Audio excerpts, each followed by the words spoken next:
ब्रह्मा का पिता है, कौन विष्णु की मां, शंकर का दादा कौन है, हमको दे बता। ये जानने के लिए कृपया सुनिए। जगत गुरु तत्वदर्शी संत रामपाल जी महाराज के अमृत वचन सर्व पवित्र धर्मों के पवित्र शास्त्रों के आधार पर। परम पिता परमात्मा पूर्ण ब्रह्म सारी सृष्टि के रचनहार कुल मालिक कबीर देव जी, कबीर साहब जी, ये हम सभी आत्माओं के पिता हैं, ये कुल के मालिक हैं, अनंत कोटि ब्रह्मांडों के सृजनहार हैं। हम तत्व ज्ञान के अभाव से परमात्मा की परिभाषा से परिचित नहीं हो सके, और जिस कारण से आज हमने अपने अपने मत बना लिए, अपने अपने मजहब धर्म बना लिए, उसके विषय में परमात्मा कहते हैं, भाई कोई कहे मारा राम बड़ो है, कोई कहे मारा राम बड़ा है, कोई कहे खुदाई रे, कोई कहे हमरा राम बड़ा है, कोई कहे खुदाई रे, कोई कहे ईसा मसीह बड़ा है, ये बाटा रहे लगाई रे, कोई कहे ईसा मसीह बड़ा है, ये बाटा रहे लगाई रे, कोई कहे हमारा राम बड़ा है। तत्व ज्ञान के अभाव से हम अपने अपने इष्ट को सुप्रीम मान रहे हैं, क्योंकि हम अपने ही सदग्रंथों से परिचित नहीं हैं। न तो पवित्र हिंदू धर्म के श्रद्धालु अपने पवित्र सदग्रंथों शास्त्रों जैसे पवित्र वेदों से, पवित्र श्रीमद् भगवत गीता से और पवित्र पुराणों से परिचित नहीं है। इसी प्रकार मुसलमान धर्म के पुण्य कर्मी प्राणी परमात्मा को ना पहचान कर पवित्र कुरान शरीफ में लिखे ज्ञान को ना समझकर अपने ही सदग्रंथों से वंचित हैं। ऐसे ही पवित्र बाइबल के अंदर परमात्मा का जो विधान लिखा है, परमात्मा की जो महिमा लिखी है, उससे पवित्र ईसाई धर्म की पुण्यात्माएं अपरिचित हैं। और इसी प्रकार पवित्र गुरु ग्रंथ साहिब के अंदर जो परमात्मा के विषय में यथार्थ जानकारी है, उससे सिख धर्म की पुण्यात्माएं अपरिचित हैं। इसी कारण से हम विभाजित हो गए। कोई हिंदू बन गया, कोई मुसलमान बन गया, कोई सिख बना, कोई ईसाई बन गया। हम किस लिए विभाजित हुए? परमात्मा पाने के लिए, आत्म कल्याण करवाने के लिए। जैसे पवित्र हिंदू धर्म की साधना से वंचित रह करके पवित्र सदग्रंथों का ज्ञान न होने से फिर सोचा कि शायद ईसाई धर्म से कुछ मिल जाए। बहुत से पुण्यकर्मी प्राणी ईसाई धर्म को भी स्वीकार कर चुके हैं। ईसाई धर्म से भी कुछ ना मिला तो फिर मुसलमान धर्म को भी अपना लिया। मुसलमान धर्म से भी जब नहीं संतुष्टि हुई तो सिख धर्म को भी अपनाया। हम ऐसे ही बढ़ते चले गए। हम लेकिन रहे वहीं के वहीं जहाँ से स्टार्ट हुए थे। कारण क्या रहा कि हम अपने सदग्रंथों को समझ नहीं सके। उदाहरण के लिए एक एग्जाम्पल आपको दिखाते हैं, प्रत्यक्ष प्रमाणित करते हैं। आज सत्संग के अंदर आप सुबह सुन रहे थे कि परमात्मा को कोई तो निराकार बताता है,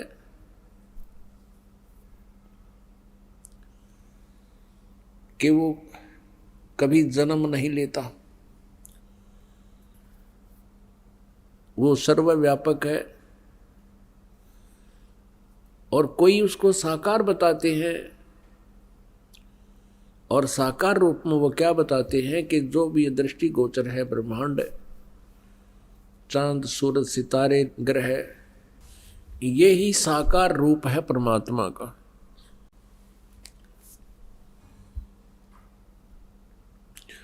और इसी कारण से हम आज तक यही सिद्धांत बनाकर अपनी साधनाएं करते रहे।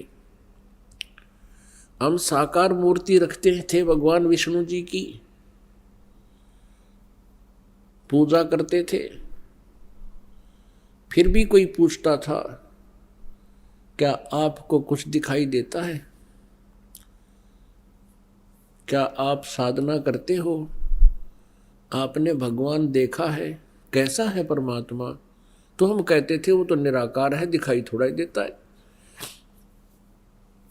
परमात्मा का केवल प्रकाश देखा जा सकता है। जैसा हमने सुना सुनाया ये लोक वेद था, अपने आत्माओं सामने विष्णु जी को हम भगवान भी मानते थे, और फिर हम भगवान को निराकार भी कहते थे। तो हमारा बालकों वाला ज्ञान था, और यही स्थिति प्रत्येक धर्म के व्यक्तियों की है।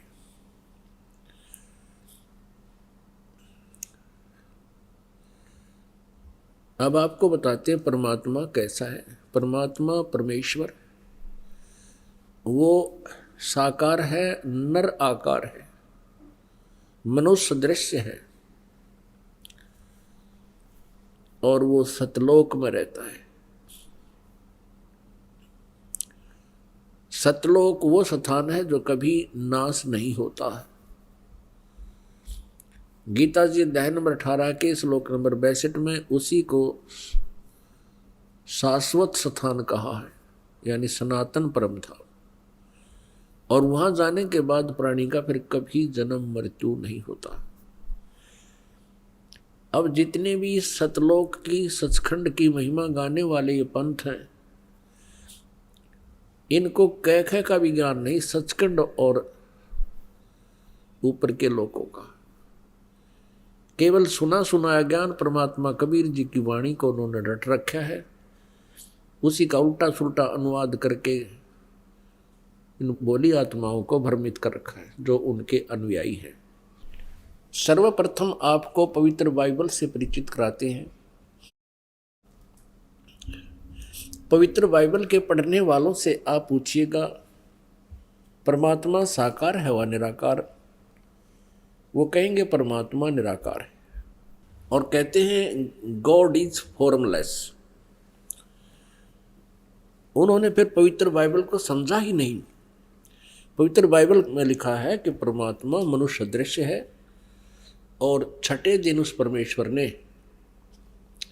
कहा कि हम मनुष्य को अपने स्वरूप के अनुसार उत्पन्न करेंगे, और वैसा ही कर दिया। छठे दिन भगवान ने मनुष्य को अपने स्वरूप में उत्पन्न किया, नर और नारी करके उनकी उत्पत्ति की। अब देखिएगा प्रमाण पवित्र बाइबल में। पवित्र बाइबल संपूर्ण जीवन अध्ययन बाइबल, पवित्र बाइबल संपूर्ण जीवन अध्ययन बाइबल। संपादक हैं डेविड स्टुअर्ट, अंग्रेजी। प्रधान संपादक Donald C Stamps, MA MDV।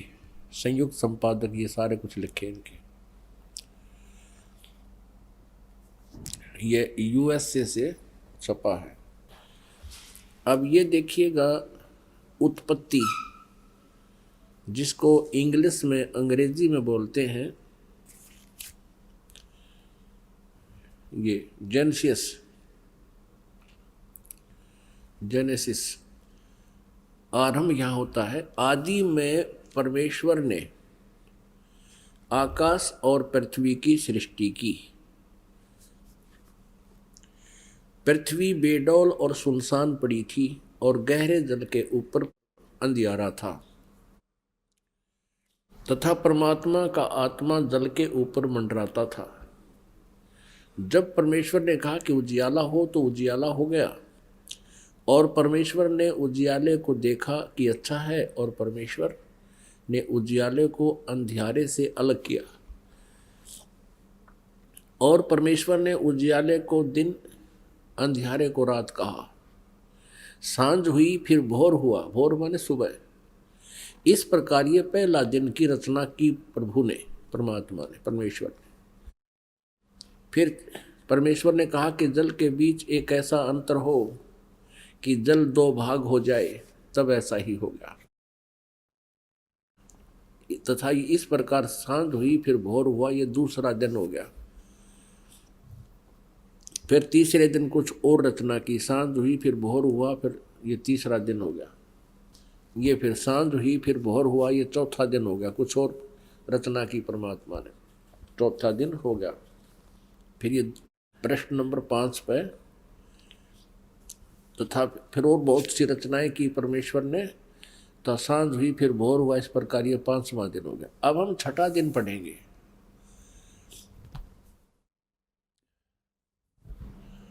फिर परमेश्वर ने कहा कि हम मनुष्य को अपने स्वरूप के अनुसार अपनी समानता में बनाएं, और वे समुद्र की मछलियों और आकाश के पक्षियों और घरेलू पशुओं और सारी पृथ्वी पर और सब रेंगने वाले जंतुओं पर जो पृथ्वी पर रेंगते हैं अधिकार रखें, यानी उनसे बुद्धिमान हो। तब परमेश्वर ने मनुष्य को अपने स्वरूप के अनुसार उत्पन्न किया। अपने ही स्वरूप के अनुसार परमेश्वर ने उसको उत्पन्न किया, नर और नारी करके उसने मनुष्यों की सृष्टि की। पुण्यात्माओं फिर पढ़ लो। तब परमेश्वर ने मनुष्य को अपने स्वरूप के अनुसार उत्पन्न किया। अपने ही स्वरूप के अनुसार परमेश्वर ने उसको उत्पन्न किया, नर और नारी करके मनुष्यों की सृष्टि की। अब पवित्र बाइबल में उत्पत्ति ग्रंथ अध्याय नंबर 1 का श्लोक नंबर 26 है। ये इसमें स्पष्ट कर दिया है कि परमात्मा मनुष्य जैसा है, उसने मनुष्य को अपने जैसा बनाया है, नर और नारी करके उसकी उत्पत्ति की। आगे परमेश्वर ने एक और कमाल किया है कि मनुष्यों के लिए मांस खाने का आदेश उस परम पिता का नहीं है जिसने सब ब्रह्मांडों की रचना की, जो कुल का मालिक है। आगे देखिएगा, इसी उत्पत्ति ग्रंथ में ये 26 नंबर हमने पढ़ लिया। 27 नंबर में कि मनुष्य 27, 26 और 27 में यही व्यवस्था बताई है कि 27 श्लोक में लिखा है कि तब परमेश्वर ने मनुष्य को अपने स्वरूप के अनुसार उत्पन्न किया।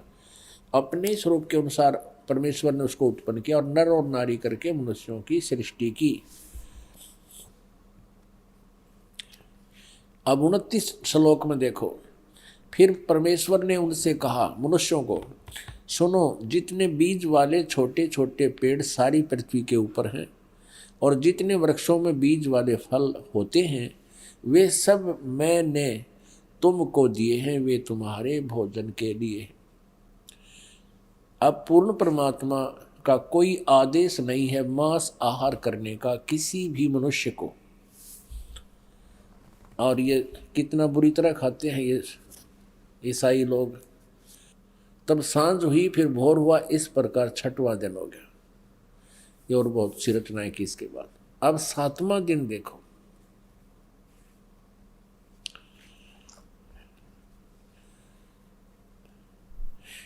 यों आकाश और पृथ्वी और उनकी सारी सेना का बनाना समाप्त हो गया 6ठे दिन। और परमेश्वर ने अपना काम जिसे वह करता था 7वें दिन समाप्त किया, और उसने अपने किए हुए सारे काम से 7वें दिन विश्राम किया। और परमेश्वर ने 7वें दिन को आशीष दिया, उसे पवित्र ठहराया, सृष्टि के सारी रचना के काम से विश्राम लिया। अब पवित्र बाइबल से बहुत सी रहस्य जो है सामने आएंगे। इसमें यह भी आपके समक्ष आएगा कि ये तीनों देवता श्री ब्रह्मा, श्री विष्णु, श्री शिव जी पूरे ब्रह्मांड के संचालक हैं। और पवित्र ईसाई धर्म के इतिहास में भी उनका जिक्र है। भले ही उनका नाम नहीं है, नाम अन्य वो अपनी भाषा में कुछ भी लिख ले। अपने आत्मा परमात्मा ने आदम और हव्वा की उत्पत्ति की, जैसा पवित्र बाइबल में लिखा है। और फिर मनुष्यों की रचना करके सारे जो कुछ भी यहाँ बनाने थे बना के, चांद सितारे पृथ्वी आदि। तो परमात्मा जो सर्वश्रेष्ठ रचनहार है वो तो विश्राम कर लिया, उसने ऊपर तख्त पर चला गया। उसके पश्चात यहाँ इस काल भगवान ने बागडोर संभाल ली, ब्रह्म ने, जो श्री ब्रह्मा, श्री विष्णु, श्री शिव जी के पिताजी हैं। तो इसमें ये प्रमाण दिखाते हैं कि क्या लिखा है कि आदम और हव्वा, आदम व्यक्ति का नाम है और हव्वा उसकी पत्नी है। उन दोनों को इस काल ने अपने पुत्र ब्रह्मा जी को संभाल दिया। अब आगे दिखाते हैं कि परमात्मा साकार है या निराकार। तो उनको दोनों को, आदम और हव्वा को, स्वर्ग में एक वाटिका में रहने के लिए छोड़ दिया और उनसे एक विशेष हिदायत दे दी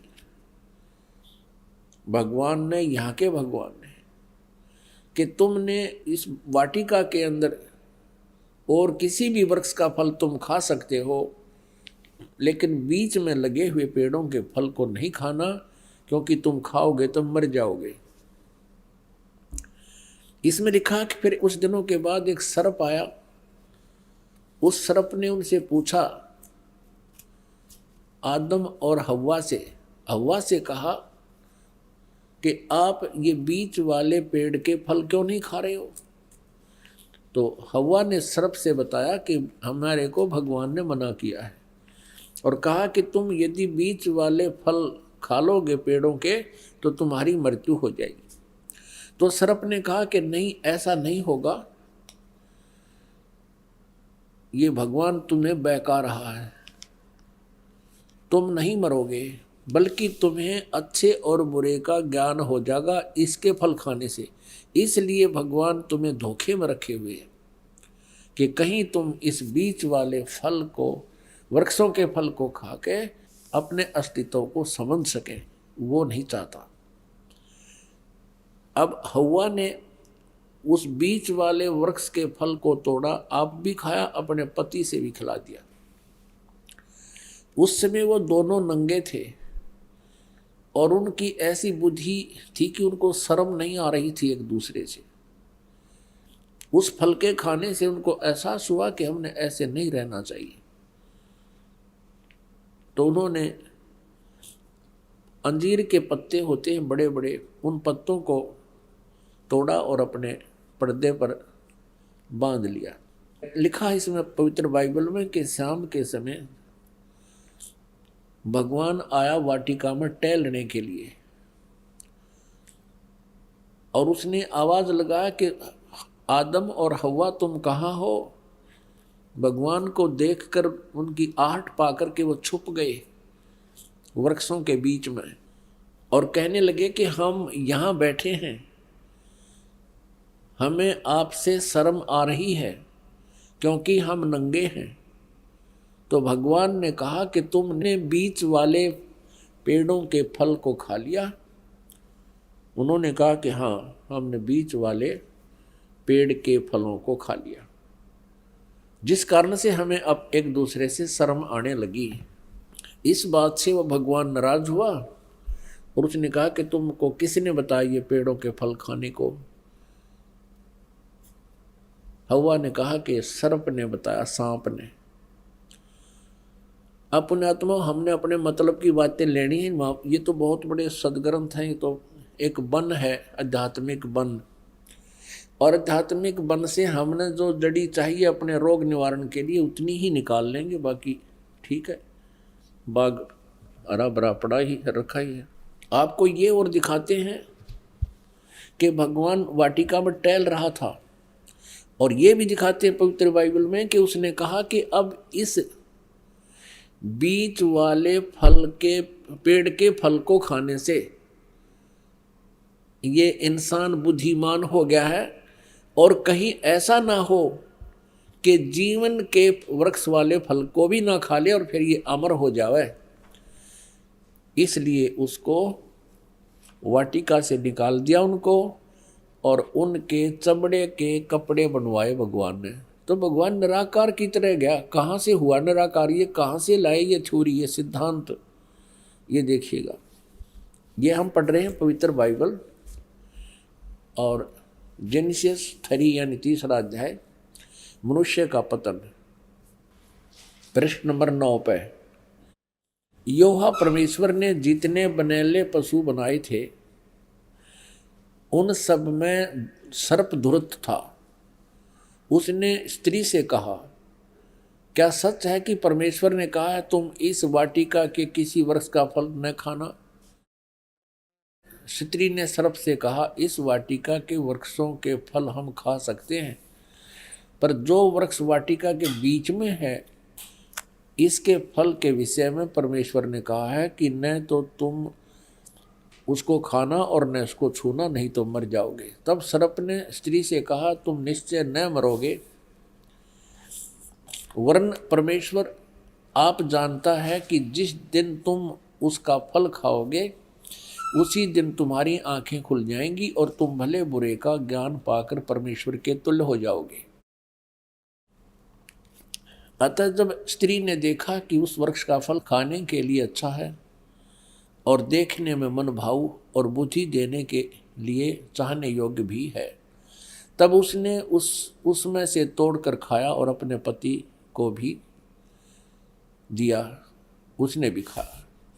तब उन दोनों की आंखें खुल गई और उनको मालूम हुआ कि वे नंगे हैं, इसलिए उन्होंने अंजीर के पत्ते जोड़ तोड़ कर लंगोट बना लिए।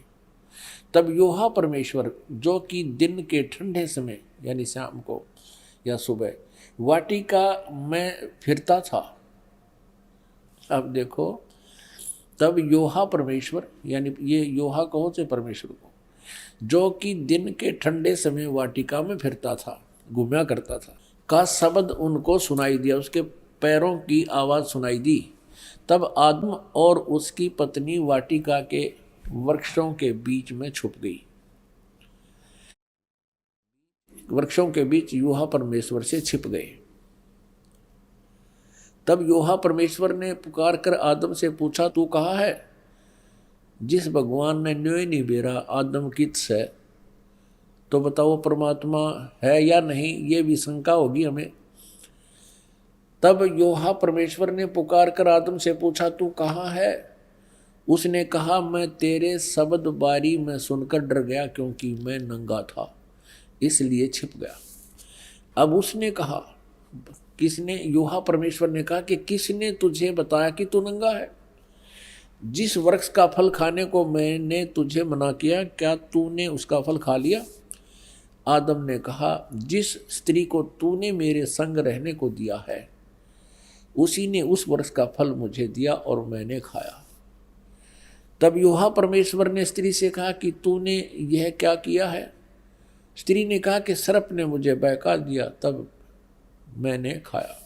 प्रश्न नंबर 10 पर आप देखेंगे, उत्पत्ति ग्रंथ अध्याय 3 और 4 आप पढ़ रहे हो, अभी 3 चल रहा है। इसमें क्या लिखा कि आदम ने अपनी पत्नी का नाम हव्वा रखा, क्योंकि जितने मनुष्य जीवित हैं उन सब की आदि माता वही है। और यहोवा परमेश्वर ने आदम और उसकी पत्नी के लिए चमड़े के अंग रखे बनाकर उन्हें पहना दिए। ये भगवान निराकार कहाँ से सारी बात करे, उनके कपड़े बुनवावे, घूमे फिरे, बोले बतलावे। फिर यहोवा परमेश्वर ने कहा कि मनुष्य भले बुरे का ज्ञान पाकर हम में से एक के समान हो गया है। अब भगवान एक से अनेक हो गए। फिर यहोवा परमेश्वर ने कहा कि मनुष्य भले बुरे का ज्ञान पाकर हम में से एक के समान हो गया है। इससे सिद्ध है ये भगवान इस सतर के एक से अधिक हैं। इसलिए अब ऐसा ना हो कि वह हाथ बढ़ाकर जीवन के वृक्ष का फल तोड़ के खा ले और वो सदा जीवित रहे। एक और प्रमाण दिखाते हैं इसी पवित्र बाइबल में, ये देखिएगा। ये प्रश्न नंबर 11 पर भी यही समर्थन है। ये उत्पत्ति ग्रंथ है,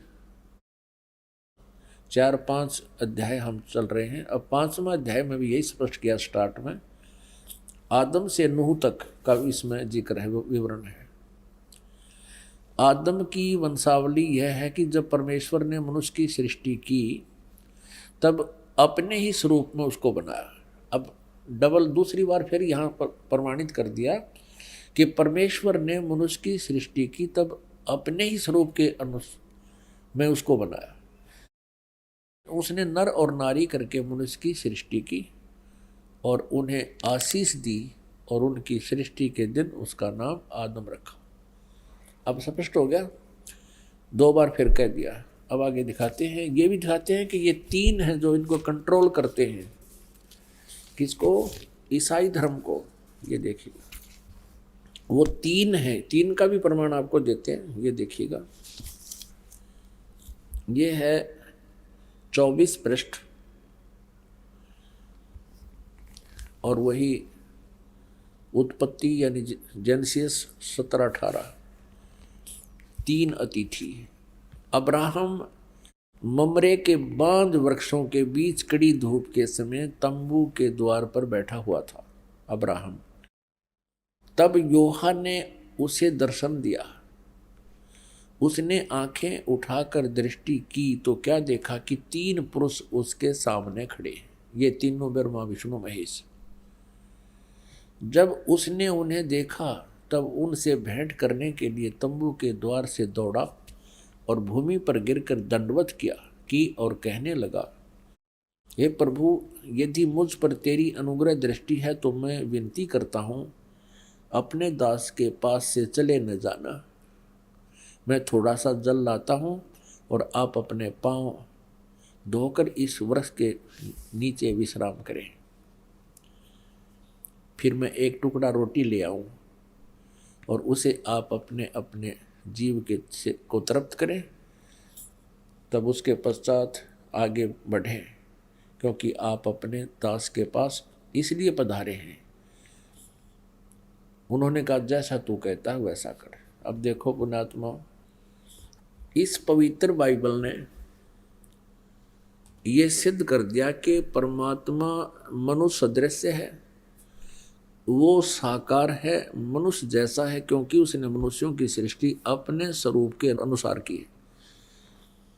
दूसरा कंसेप्ट ये क्लियर कर दिया कि 7वें दिन तख्त पर जा बैठा, उसने विश्राम किया। उसके बाद इस काल के हाथ में बागडोर आ गई, ब्रह्म के हाथ में, और इसने अपने तीनों पुत्रों को ये बागडोर संभाल रखी है, श्री ब्रह्मा, श्री विष्णु, श्री शिव जी को। आपने ये भी देख लिया कि भगवान किसी दृष्टिकोण से भी निराकार नहीं है, वो साकार है। पूर्ण परमात्मा भी साकार है जिसने सारे ब्रह्मांडों की रचना की, और आगे ये देवता भी साकार है जो वाटिका में घूम रहा है, उनसे बातें कर रहा है, उन आदम और हवा के कपड़े सिलवा रहा है। और फिर अब्राहम नाम के एक महापुरुष हुए हैं इसी ईसाई धर्म में। ईसा जी से पूर्व की बातें हैं, आदम जी के बाद की बातें। तो उसने देखा कि 3 भगवान खड़े सामने, उनको दंडवत प्रणाम किया। तो परमात्मा निराकार कहाँ से रहा? ये कहाँ से लाई ये सिद्धांत? ये था लोकवेद। लोकवेद वो होता है जो दंत कथा होती हैं, जो सदग्रंथों के विपरीत होता है, उसको लोकवेद कहते हैं। अब आप जी को दिखाते हैं पवित्र कुरान शरीफ में। आप किसी भी मुसलमान धर्म के श्रद्धालु से पूछिएगा कि अल्लाह कैसा है, वो कहते अल्लाह तो बेचून है। बेचून मीन निराकार है। अब कबीर साहब कहते हैं, खोजत खोजत था किया अंत कहा बेचून, कि जिस तरीके से ये परमात्मा को खोज रहे हैं वैसे वो मिल नहीं सकता, और खोजते खोजते थक गए तो अंत में कह दिया वो निराकार है, दिखाई देता नहीं। और उसी लोकवेद को सभी समाज में प्रवेश कर दिया। अब देखिए पवित्र कुरान शरीफ में परमात्मा साकार है, मनुष्य सदृश्य है, और पवित्र कुरान शरीफ का जो ज्ञान देने वाला अल्लाह है, जिस अल्लाह ने पवित्र कुरान शरीफ का ज्ञान दिया वो मुसलमान धर्म का फाइनल गॉड है। अब वो अंतिम भगवान है कि वो पूर्ण परमात्मा मानते हैं कि वो ही समर्थ शक्ति है जिसने कुरान शरीफ का ज्ञान हजरत मोहम्मद जी को दिया।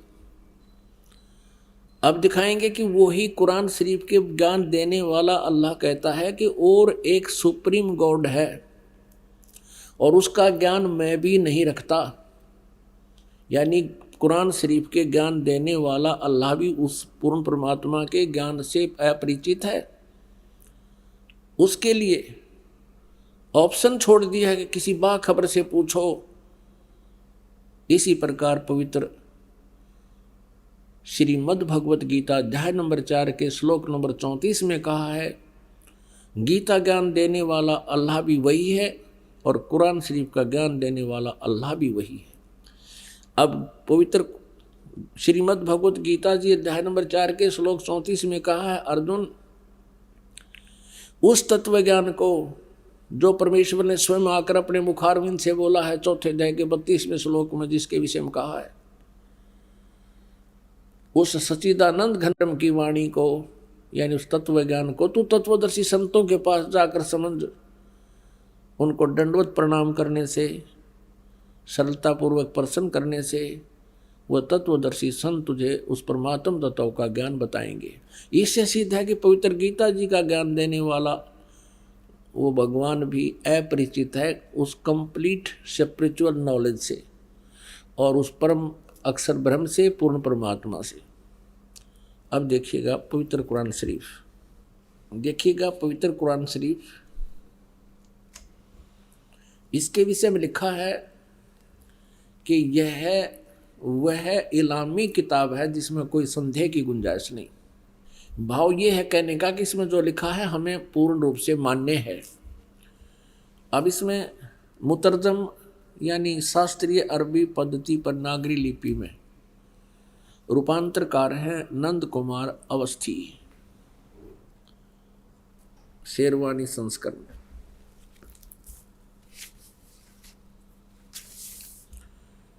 ये भी वही प्रकरण है।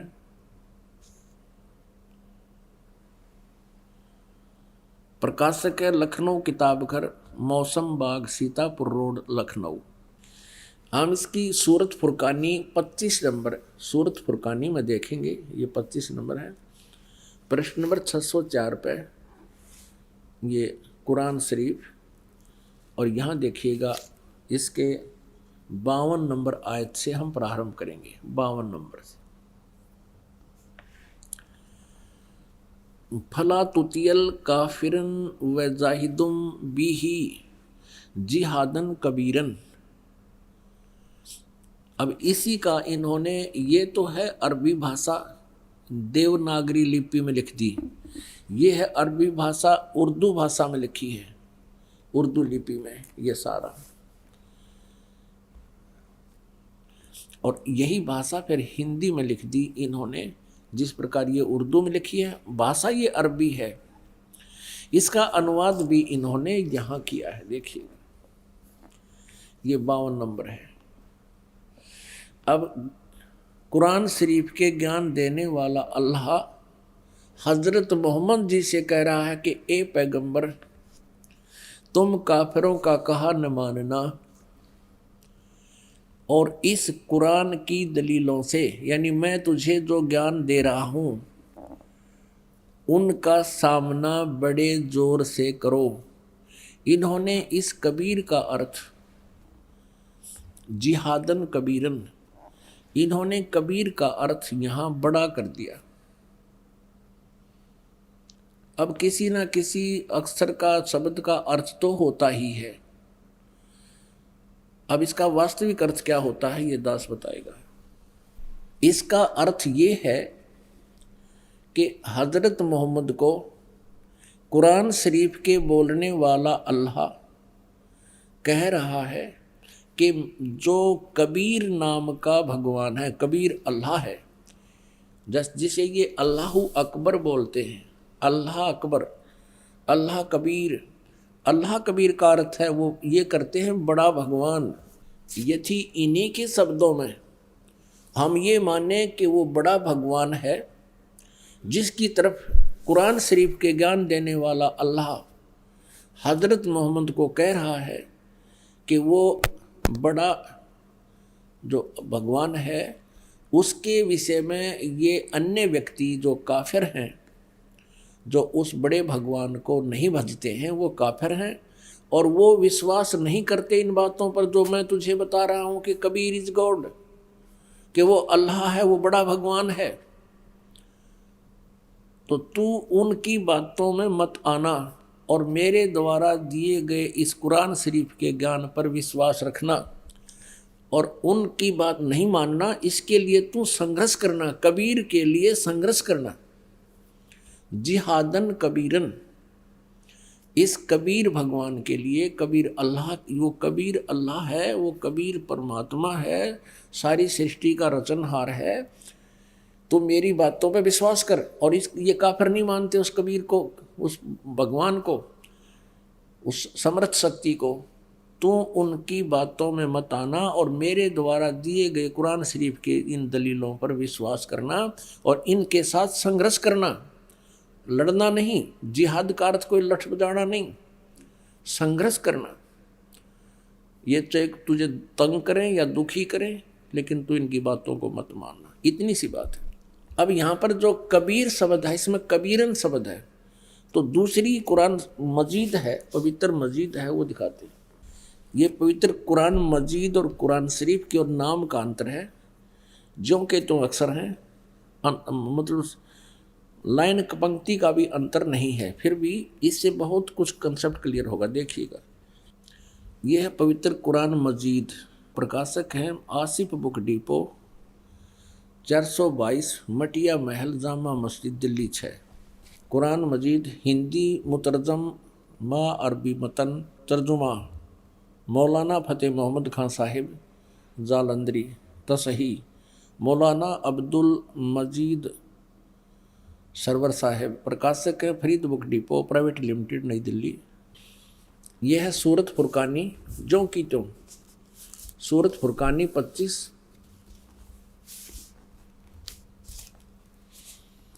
और ये कुरान मजीद पृष्ठ 576 पर। यहाँ देखिएगा, ये वही जो का तो, इसमें कोई अंतर नहीं है। ये अरबी भाषा उर्दू में लिखी है और यही अरबी भाषा हिंदी देवनागरी लिपि में लिखी है। ये 52वें आयत हमको आपको दिखाते हैं। फला तुतियल काफिरन न जाहिदम बिही जिहादन कबीरा, उसमें कबीरन लिखा है, केवल इसमें कबीरा लिखा है, तो हम उसे कबीर बोल देते हैं सीधा, कबीर। वो कबीर अल्लाह है। अब यहाँ से हम इतना ही लेंगे, अधिक नहीं। अब हम फिर पवित्र कुरान शरीफ से ही आगे बढ़ेंगे। इससे तो इतना कंसेप्ट क्लियर करना था, इसके कबीरन कहो या कबीर कहो या कबीरा कहो, अर्थ उनका एक ही है। आप देखना, ये कुरान शरीफ, हम फिर कुरान शरीफ पर आगे, ये देखिएगा, ये कुरान शरीफ हम फिर देख रहे हैं किताब, ये वही है कुरान शरीफ। अब यहाँ आगे हम सूरत फुरकानी 25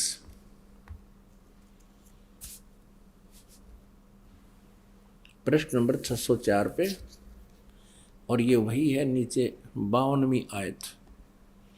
इसमें कबीरन लिखा है, उसमें कबीरा लिखा है स्पष्ट। फला तुतियल काफिरन व जाहिदुम बिही जिहादन कबीरन, ये 52 नंबर आयत है। इसका अनुवाद बहुत अच्छा किया इन्होंने।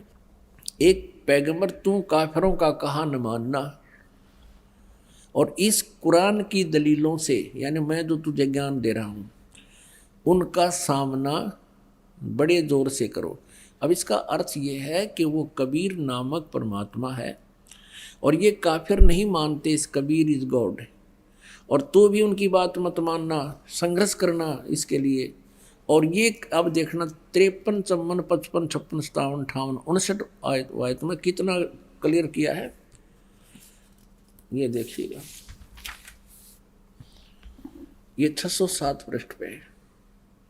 हमने 52 नंबर आयत पढ़ ली है, अब 53 पढ़ेंगे।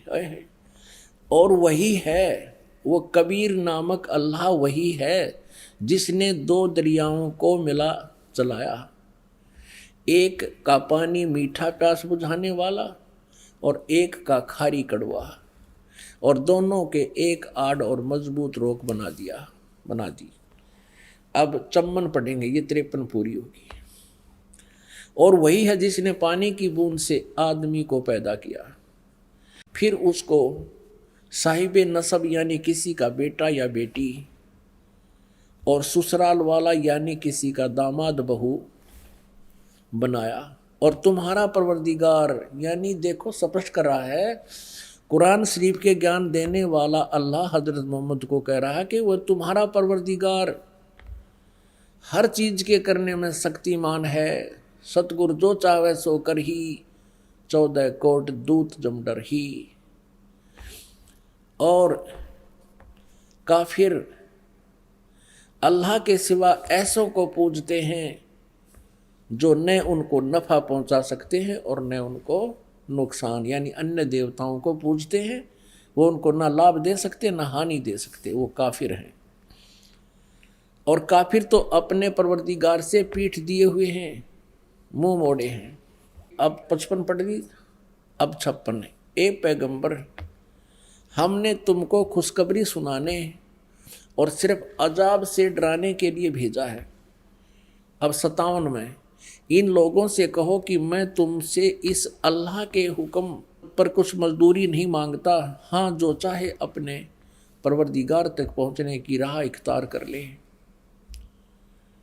अब 58 नंबर आयत में, ए पैगंबर, उस जिंदा चैतन्य पर, चैतन्य अर्थ कर दिया, उस जिंदा पर भरोसा रखो, क्योंकि कबीर परमेश्वर जी हजरत मोहम्मद जी को जिंदा महात्मा के रूप में मिले थे। उस जिंदा पर भरोसा रखो जो कभी मरने वाला नहीं है, वो अविनाशी है, और तारीफ के साथ उसकी पाकी यानी पवित्रता बयान करते रहो, उसकी महिमा का गुणगान करते रहो, और अपने बंदों के गुनाहों से वह काफ़ी खबरदार है। अब देखो, इन्होंने ये 58 नंबर आयत है, यहाँ देखिएगा, इन्होंने ये खबीरा लिख दिया, खबीरा। इसको कबीरा कहो, खबीरा कहो, अकबर कहो, एक ही अर्थ बनता है। इसमें लिखा है कि वो कबीर नामक परमात्मा इबादत ही कबीरा है। इबादत माने पूजा, इबादत ही माने पूजा के योग्य, वो कबीरा है, वो कबीर नामक परमात्मा। इसको खबीर कहो, कबीर कहो। इबादत ही माने इबादत, इबादत माने पूजा, इबादत ही माने पूजा के योग्य, वो कबीर परमात्मा है। ये 58 नंबर आयत है। आगे देखो, इसका इन्होंने अर्थ जो किया वो पढ़ेंगे कि ए पैगंबर, उस जिंदा पर भरोसा रखो जो जिंदा महात्मा के रूप में तुम्हें मिला था, रखो, जो कभी मरने वाला नहीं है, वो वास्तव में अविनाशी है, और तारीफ के साथ उसकी पाकी बयान करते रहो, और अपने बंदों के गुनाहों से, यानी अपने भक्तों के पाप का वो नाश कर देता है। यहाँ इन्होंने इस कबीर का अर्थ काफ़ी कर दिया, काफ़ी, बड़ा कहो, बहुत कहो, घना कहो, बड़ा कहो, खबरदार है यानी जानता है, वो नाश कर देता है। और इस 59 में, 59 में तो कमाल कर दिया। और ये कबीर नामक अल्लाह वही है जिसने आसमानों और ज़मीन और जो कुछ उनके बीच में है सबको 6 दिन में पैदा किया, फिर तख्त पर जा बिराजा। ओए, वही पवित्र बाइबल कह रहा है कि 6 दिन में सृष्टि रची, 7वें दिन विश्राम किया। और यही पवित्र कुरान शरीफ कह रही है कि जिसने आसमान और जमीन के और जो कुछ उनके बीच में था है सबको 6 दिन में पैदा किया और फिर तख्त पर जा विराजा। वो अल्लाह बड़ा, ये लिखना है वो अल्लाह कबीर। 59 में देखिएगा यहाँ अरहमानु असल फसल बीही यु खबीरन। अब इस खबीरन का अर्थ भी उन्होंने बड़ा कर दिया। वो अल्लाह बड़ा, वो अल्लाह कबीर, यहाँ लिखना चाहिए वो अल्लाह कबीर है। ये देखिए हम यहाँ आते हैं 59 पे, जिसने आसमान और जमीन और जो कुछ भी उनके बीच में है सबको 6 दिन में पैदा किया, फिर तख्त पर जा विराजा। वो अल्लाह कबीर है। अल्लाह कबीर लिखना था, वो अल्लाह कबीर है। वो इन्होंने अल्लाह बड़ा कर दिया, वो अल्लाह अकबर है। ये कहते हैं वो अल्लाह अकबर है, वो कबीर बड़ा है, रहमान है, दयालु है। तो उसकी खबर अब यहाँ स्पष्ट हो गया। पवित्र कुरान शरीफ के ज्ञान देने वाला अल्लाह, जो मुसलमान धर्म जिसको अपना अल्लाह मानते हैं, और पैगंबर हजरत मोहम्मद भी उसको अपना अल्लाह मानते हैं, वो कह रहे हैं कि उस कबीर नामक परमात्मा का जिसने 6 दिन में सृष्टि की तख्त पर जा विराजा, तो उसकी खबर किसी बाखबर तत्वदर्शी संत से, इल्म वाले से पूछ देखो। पवित्र कुरान शरीफ का ज्ञान दाता अल्लाह भी उस परमात्मा के ज्ञान से अपरिचित है। इति सिद्धम। पुण्यात्माओं, इन दोनों धर्मों के, ईसाई धर्म और मुसलमान धर्म के पवित्र सदग्रंथों ने रल मिलकर ये स्पष्ट कर दिया कि वो परमात्मा शरीर है, नर आकार है, शरीर है, और उसका नाम कबीर है, वो साकार है। तो निराकार बेचून कैसे हुआ प्रभु? ये लोक वेदता दंत कथा थी। शास्त्रों को ना समझकर मनमुखी ये ज्ञान हम प्रचलित कर चुके थे और इस पर आश्रित थे। अब हम आते हैं पवित्र हिंदू धर्म के सदग्रंथों पर। पवित्र हिंदू धर्म के सदग्रंथ माने जाते हैं पवित्र 4 वेद और पवित्र श्रीमद् भगवत गीता, पवित्र 18 पुराण। इनमें सबसे श्रेष्ठ पवित्र वेद और पवित्र गीता जी को ही माना जाता है। बाकी जो ज्ञान है पवित्र पुराणों का, ये ज्ञान रला मिला है। कहीं पर तो ब्रह्म ने बोला है और कहीं पर किसी ऋषि का अपना अनुभव पुराणों में लिखा हुआ है, उसका अपना भी विधान है। तो ऐसे जो पवित्र वेदों का ज्ञान है वो पूर्ण परमात्मा ने इस ब्रह्म को दिया था, इसके अंतःकरण में फीड कर दिया। वो प्योर, वो कति प्योर है, बिल्कुल स्पष्ट ज्ञान है। श्रीमद् भगवत गीता जी के अंदर गीता ज्ञान दाता है तो वही, लेकिन इसने इसमें अपना कुछ मत अड़ा दिया है, लेकिन वेदों वाला ज्ञान भी उसमें समावेश किया है। तो हमने अपने पवित्र वेदों में देखना है कि परमात्मा कैसा है। और आज तक जितने भी ऋषि महर्षि हुए हैं सभी वो यही कहते हैं कि हम वेदों के जानकार हैं, हमने वेदों को पढ़ा है और वेदों में परमात्मा निराकार लिखा है, जबकि वेदों में परमात्मा साकार लिखा है, मनुष्य सदृश लिखा है, नर आकार लिखा है, मनुष्य के तुल्य लिखा है, और उसको सशरीर बताया है। अब आपके समक्ष करते हैं कुछ विचार। पुण्यात्माओं, अभी तक हमारे कोई ऋषि, नकली ऋषि, महर्षि, मंडलेश्वरों ने मूर्ख बना रखा था। ये केवल संस्कृत भाषा को अवश्य जानते थे, पर आध्यात्मिक ज्ञान से ये पूर्ण रूप से अपरिचित थे। और कारण क्या रहा कि हम मूर्ख क्यों बने रहे? क्योंकि हम संस्कृत भाषा से अपरिचित रहे। हमारे पूर्वज वो अशिक्षित थे और शिक्षा के ग्रहण करने का अधिकार केवल एक ही वर्ग को था, एक वर्ण को था, ब्राह्मण वर्ण को। अब उन्होंने जैसा भी ज्ञान समझा, वेदों को पढ़ा और उन्होंने वैसा ही अपना अनुभव साथ मिलाकर हमारे पूर्वजों को बता दिया और उन्होंने फाइनल मान लिया कि परमात्मा निराकार है। और इन ब्राह्मणों का यह समझ में आया नहीं, इन पंडित ऋषियों को वेद वो समझ नहीं सके। क्यों नहीं समझ के? क्योंकि उनको वो तत्वदर्शी संत नहीं मिला जो गीता जी अध्याय नंबर 4 के श्लोक नंबर 34 में जिससे ज्ञान जानने को कहा गया है कि उस परमात्मा का ज्ञान वो बता सकता है। ऐसे ही पवित्र यजुर्वेद अध्याय नंबर 40 के श्लोक नंबर 10 से लेकर 13 तक ये स्पष्ट किया है कि कोई तो परमात्मा को संभवत बोलता है, यानी जन्म लेने वाला कहता, उत्पन्न होने वाला मानता है, साकार कृष्ण और राम जैसे रूप में उदाहरण के लिए। और कोई उसको निराकार बताता है कि वो जन्म लेता ही नहीं। ये परमात्मा साकार है, निराकार, ये ज्ञान भी, ये जानकारी भी तत्वदर्शी संत बताएगा, उनसे सुनो। और फिर ये बताया है कि 10 से लेकर 13 में 11, 12, 13 में स्पष्ट किया है कि कोई तो जिसको अक्षर ज्ञान हो गया किसी एक भाषा विशेष का, तो उसको विद्वान कहने लग जाते हैं। और जिसको ज्ञान नहीं है, अक्षर ज्ञान नहीं है, उसको अविद्वान कह देते हैं। विद्वान और अविद्वान की परिभाषा भी वो तत्वदर्शी संत बताएगा, उसे सुनो। आज ये दास है वो तत्वदर्शी संत जो परमात्मा की दया से इस ज्ञान से परिचित हुआ, और ये दास बताएगा कि विद्वान किसे कहते हैं। विद्वान कबीर परमेश्वर थे।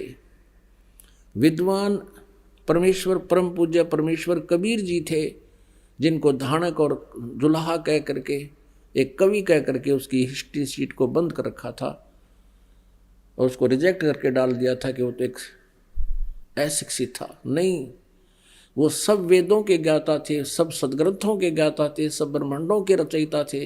वो तत्वदर्शी संत थे, वो महाविद्वान थे। एक अक्षर ज्ञान के जानने से, एक भाषा विशेष के जानने से व्यक्ति विद्वान नहीं हो सकता। कोई संस्कृत भाषा में विद्वान है तो इंग्लिश नहीं आती तो इंग्लिश में अविद्वान हो गया वो। तो ये विद्वान और अविद्वान की परिभाषा केवल एक अक्षर ज्ञान और ना होने से, एक अक्षर ज्ञान होने से या ना होने से नहीं स्पष्ट होती। अब यहाँ आपको एक इस कलयुग के नकली महर्षि दयानंद के विषय में थोड़ा सा ज्ञान देते हैं। ये बहुत गणा प्रचलित, इसकी महिमा बड़ी हो रही थी यहाँ पर। किसी भी व्यक्ति से इसका नाम जरा सा बता दो और कह दो कि महर्षि दयानंद को ऐसे ऐसे वेदों का ज्ञान नहीं था, तो आम व्यक्ति ने कहा नहीं, वो तो बड़ा विद्वान पुरुष था, बड़े महात्मा थे, बड़े अच्छे संस्कृत के ज्ञाता थे। संस्कृत के ज्ञाता हो सकते हैं, लेकिन वेदों के बारे में इसको कह भी नहीं पता था। अब इसका थोड़ा सा आज फिर विवरण करते हैं, क्योंकि जब तक हम इन नकलियों को गहराई से नहीं समझेंगे तो असली को कैसे पहचानेंगे। अब इन्हीं के ग्रंथों में लिखा है, पुण्यात्माओं, जो इस दास को ज्ञान है, पुस्तक बना दी, लिख दी, आप इसको पढ़ोगे तो मेरे ज्ञान का पता चलेगा मैं कितना विद्वान था या अविद्वान था, क्योंकि मैंने जो जानकारी थी उस पुस्तक में लिख दिया अपने अंदर का सारा हाल। तो उस पुस्तक को मुझे ही समझो, क्योंकि मैंने अपना सारा ज्ञान उसमें भर दिया। इसी प्रकार ये सत्यार्थ प्रकाश नाम का एक पुस्तक महर्षि दयानंद जी द्वारा रची गई है। अब ये महर्षि दयानंद तो नहीं रहे, लेकिन उनकी अंदर की जो भी भावना थी, जो उसने अनुभव किया अपने जीवन में, इस सत्यार्थ प्रकाश नामक पुस्तक में भर दिया। आज हम इसको पढ़कर ये अंदाजा लगा सकते हैं वो कितना वेदों का ज्ञाता था और कैसा उसका अनुभव था। देखिएगा सत्यार्थ प्रकाश, ये है सत्यार्थ प्रकाश।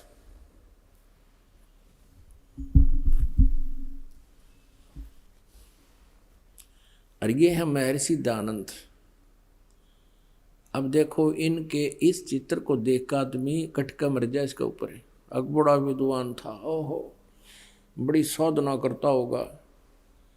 और अब इसके ज्ञान को दिखाएंगे आपको।